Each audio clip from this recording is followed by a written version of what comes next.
ईश्वरी आनन्दसन्दायिनी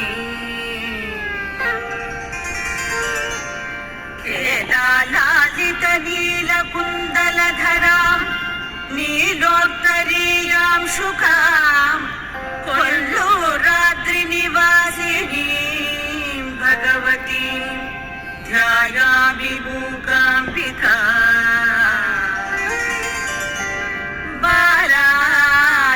बालादित्यनिभाननां त्रिनयनां बालेन्दुना भूषिता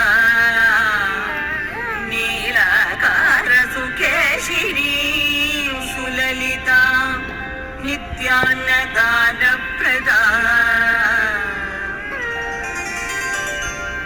शङ्खं चक्रवराभयं च ददति सारस्वतार्थप्रदा तां बालां त्रिपुरां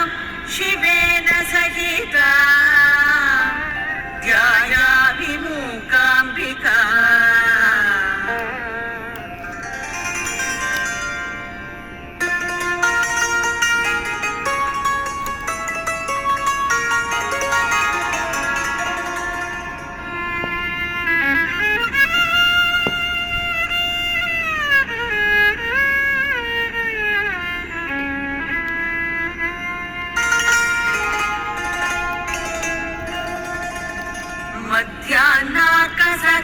मध्याह्नाकसहस्रकोटिसदृशा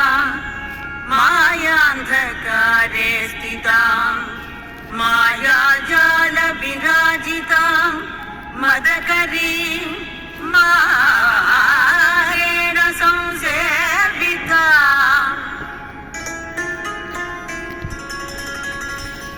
शूलं पाशकपालपुस्तकधरां शुद्धार्थविज्ञानदां तां बालां त्रिपुरां शिवेन सहितां ध्यायामि मूकाम्बिका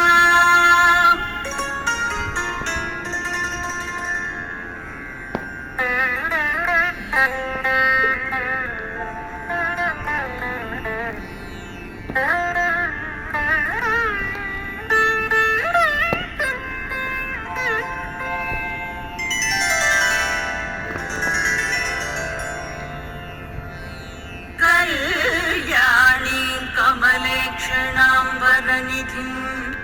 मन्दा